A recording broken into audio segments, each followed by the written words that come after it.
अगर तुम्हें एक ऐसा पेपर दे दिया जाए जिसमें कि तुम्हें पता हो कि यार ये जो चैप्टर हैं इनमें से ये जो 10 टॉपिक हैं ये हैं काफ़ी ज़्यादा इंपॉर्टेंट और इनमें से ही आएगा पेपर, तो ऐसे पेपर के अंदर तुम कितना स्कोर करोगे आराम से। बहुत ही अच्छी बात है जब तुम्हें यही पता लग जाएगा कि यार ये टॉपिक आएंगे तो तुम उसको रट करके आराम से ना 95 प्लस तो ला ही सकते हो।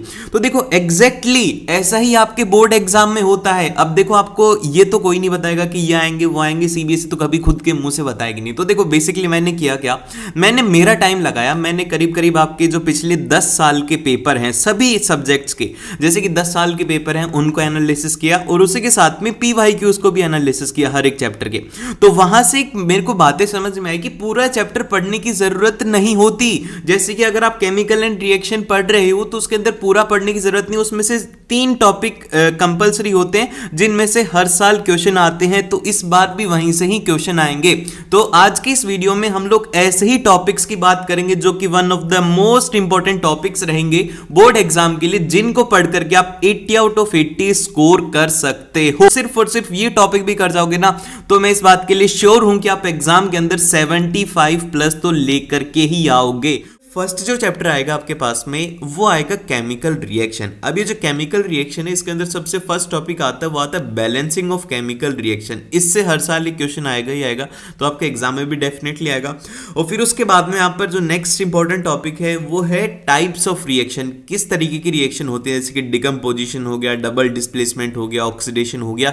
ये 3 रिएक्शन बहुत ज्यादा इंपॉर्टेंट रोल प्ले करती हैं। देन फिर इसके बाद में यहाँ पर जो नेक्स्ट रिएक्शन आती है वो आती है एंडोथर्मिक रिएक्शन, क्योंकि एंडोथर्मिक रिएक्शन में ज्यादा कंफ्यूजन होता है इसलिए। और फिर इसके बाद में रेस्टिंग और उसकी प्रिवेंटेशन में जैसे कि गैल्वेनाइजेशन जो प्रोसेस है ये काफी ज्यादा इंपॉर्टेंट है, क्योंकि इससे एमसीक्यू तो जरूर से आता है और कुछ आए ना इससे एमसीक्यू एक जरूर से आएगा। तो आपको एक बार ये टॉपिक्स देख लेने, इसमें बस 4 टॉपिक देखने और आपका चैप्टर कंप्लीट है। देन फिर इसके बाद में यहाँ पर जो नेक्स्ट आएगा हमारे पास में वो आएगा एसिड बेसिस एंड सॉल्ट। तो एसिड बेसिस एंड सॉल्ट के अंदर सबसे फर्स्ट जो काम है वो ये है कि आपको प्रॉपर्टीज याद होनी चाहिए कि एसिड और बेस की क्या प्रॉपर्टी होती है, ठीक है, दोनों की याद होनी चाहिए। फिर सेकंड यहां पर आता है कि इनके बीच का जो डिफरेंस है, क्योंकि एग्जाम के अंदर सीधा आएगा कि differentiate between acid and base, तो ये वाला आपको जरूर से याद होना चाहिए क्योंकि ये 3 मार्क्स के अंदर आने वाला है, ठीक है। और फिर इसके बाद में यहां पर आता है कि chemical properties of acid and base, क्या क्या केमिकल प्रॉपर्टीज होती हैं एसिड और बेस की, जैसे कि रिएक्शन विद मेटल हो गया, reaction between acid and base हो गया। ये दोनों की दोनों इंपॉर्टेंट है क्योंकि सीधा क्वेश्चन आता है कि जब वो मेटल के साथ में रिएक्ट करते हैं तो कौन सी गैस रिलीज होती है। जल्दी से इसका आंसर कमेंट सेक्शन में बताओ कि जब कभी भी एसिड है वो मेटल के साथ में होते हैं तो कौन सी गैस रिलीज होती है। देखते हैं कि कितने बच्चों को याद है, जिसको याद नहीं है अभी जा करके पढ़ाई करो। और फिर इसके बाद में जो अगला टॉपिक है इसमें वो है पीएच स्केल। पीएच स्केल काफी ज्यादा इंपॉर्टेंट है क्योंकि इससे सीधा क्वेश्चन आ सकता है कि जो पीएच ऑफ हमारे HCl है वो कहां से लेकर के कहां तक रहेगी। तो आप बोलोगे कि स्ट्रॉन्ग एसिड है तो ये इसकी वैल्यू है 0 से लेकर के 1 तक रहने वाली है। इस तरीके से आपको रेंज में याद होना चाहिए। फिर इसके बाद में आते हैं सॉल्ट।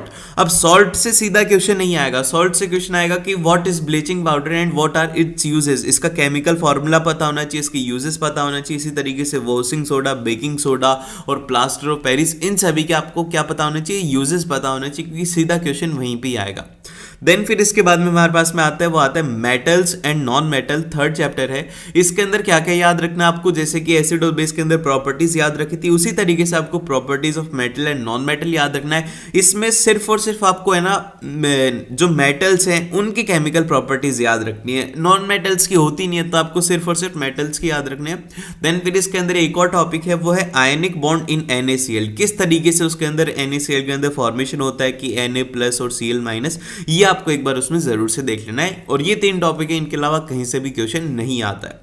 देन फिर इसके बाद में 4th चैप्टर आता है जो कि है सबसे बड़ा चैप्टर, वो है कार्बन एंड इट्स कंपाउंड। अब देखो जो कार्बन एंड इट्स कंपाउंड है इसके अंदर आपको याद रखना होगा कि जैसे कि प्रॉपर्टीज ऑफ कार्बन क्या रहेंगी, जैसे कि जिसमें कैटिनेशन और टेट्रावैलेंसी जो है ये बहुत ज्यादा इंपॉर्टेंट है, क्योंकि सीधा आता है कि why carbon forms so many compounds, तो आपको ये दोनों प्रॉपर्टीज को एक्सप्लेन करना होगा। देन फिर इसके बाद में आता है हाइड्रोकार्बन। हाइड्रोकार्बन के अंदर आपको नेम ऑफ कंपाउंड्स याद होने चाहिए, एल्कीन और एल्काइन के रिलेटेड आपको नाम वगैरह पता होना चाहिए कि किस तरीके से उनका नोमेनक्लेचर होता है।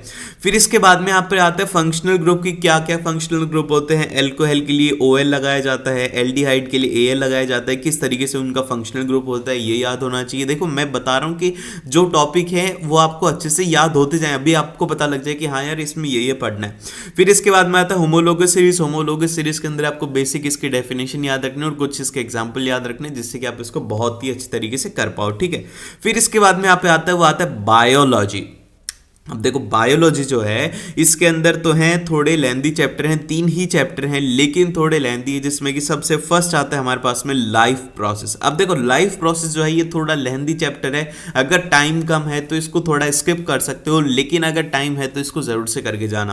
तो इसके अंदर जो सबसे फर्स्ट आता है हमारे पास में वो आता है न्यूट्रिशन। अब न्यूट्रिशन के अंदर 2 चीजें इंपॉर्टेंट हैं। सबसे फर्स्ट तो है कि न्यूट्रिशन इन प्लांट्स, वो सबसे ज्यादा इंपॉर्टेंट है। फिर सेकंड है कि न्यूट्रिशन इन ह्यूमन, जो कि ह्यूमन डाइजेस्टिव सिस्टम है वो इंपॉर्टेंट है। अब जैसे कि अगर प्लांट से आएगा तो इसमें आता है कि फोटोसिंथेसिस जो प्रोसेस है उसको पूरा एक्सप्लेन करो और उसके अंदर कौन से उसके जो हमारे लीफ है उसके स्ट्रक्चर इन्वॉल्व है, वहां से इसका रिलेटेड क्वेश्चन आता है। और अगर ह्यूमन डाइजेस्टिव से आएगा तो इसके अंदर आएगा कि फंक्शन ऑफ स्टमच क्या होता है, स्मॉल इंटेस्टाइन क्या होता है, लार्ज इंटेस्टाइन क्या होता है, लीवर का क्या होता है, इन सभी का फंक्शन आता है। देन फिर इसके बाद में यहाँ पर आता है कि जो हमारे parts of human respiratory system है, ह्यूमन रेस्पिरेटरी में कौन से पार्ट है, तो ये इंपॉर्टेंट चीजें रहेंगी क्योंकि अगर आएगा तो ह्यूमंस पे आएगा या फिर प्लांट्स पे आने वाला है। देन फिर इसके बाद में यहाँ पर आता है ट्रांसपोर्टेशन इन प्लांट्स। ये इतना ज्यादा इंपॉर्टेंट नहीं है, सीबीएसई ने इसे 3 से 4 बार ही क्वेश्चन पूछा है पिछले 3-4 सालों में, तो ये इतना ज्यादा इंपॉर्टेंट नहीं है, इसको छोड़ सकते हो।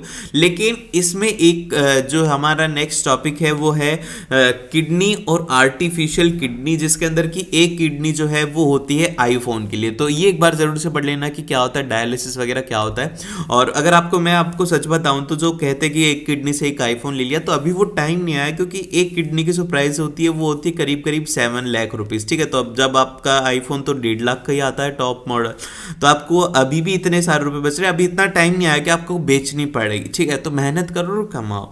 और फिर इसके बाद में यहाँ पर नेक्स्ट जो आता है हमारे पास में वो आता है रिप्रोडक्शन। अब देखो रिप्रोडक्शन जो है इसके अंदर एक तो क्वेश्चन पूछा जाता है कि what are the types of asexual reproduction, कितने तरीके के होते हैं। ये होते हैं 5 तरीके के, जिसमें से एक तो रीजनरेशन इंपॉर्टेंट है और एक बर्डिंग इंपॉर्टेंट है। देन फिर इसके बाद में यहाँ पर आता है parts of plant. Parts of plant के अंदर इसका डायग्राम काफी ज्यादा इंपॉर्टेंट रहता है, क्योंकि बहुत बार सीधा आ जाता है कि draw the diagram of flower. फिर इसके बाद में नेक्स्ट जो आएगा आपके पास में वो आएगा मेल और फीमेल रिप्रोडक्टिव पार्ट, क्या मतलब कि उनके क्या क्या फंक्शंस होते हैं और उनके डायग्राम 3 नंबर में पूछे जा सकते हैं, ठीक है। ये 3 नंबर के अंदर डायग्राम आने की बहुत ज्यादा प्रोबेबिलिटी है, फ्री के मार्क्स होते तो आप एक बार डायग्राम की जरूर से प्रैक्टिस कर लेना।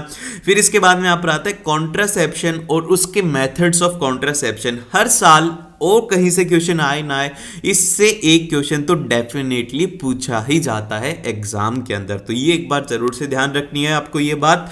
फिर इसके बाद में जो नेक्स्ट आता है हमारे पास में वो आता है चैप्टर, उसका नाम है वो है हेरिडिटी। अब ये जो हेरिडिटी है इसके अंदर एक ही टॉपिक इंपॉर्टेंट है जिसके अराउंड पूरा घूमता है, वो है मेंडल एक्सपेरिमेंट। कि क्या इन्होंने एक्सपेरिमेंट करा था, इसमें कौन सा प्लांट को क्रॉस करा गया था, उसके साथ में कुछ इंपॉर्टेंट टर्म्स थी जैसे कि एलाई हो गया, जेनोटाइप हो गया, होमोलोगस हो गया, ये सब क्या होती है, इनकी डेफिनेशन इंपॉर्टेंट है। फिर इसके बाद में जो लास्ट, अगर ये सब पढ़ने का टाइम नहीं है तो ये तो पढ़ के जाना है कि टेबल और उसकी ऑब्जर्वेशन, कि उन्होंने टेबल बनाई थी ना कि जैसे कि टॉल है टीटी हो गया, ड्राफ है टीटी हो गया, फिर इसके बाद में इसके साथ में कराया तो टीओटी हो गया। ये वाली जो टेबल है ये बहुत ज्यादा इंपॉर्टेंट है, ये पढ़ करके जरूर से जाना। फिर लास्ट टॉपिक आता है वो आता है sex determination in humans. Humans के अंदर सेक्स डिटर्मिनेशन किस तरीके से होता है, इसमें भी वो टेबल है, टेबल से रिलेटेड क्वेश्चन आता है कि draw a table, what are the chances of boys and girl, तो ये आपको जरूर से एक बार देख लेना है।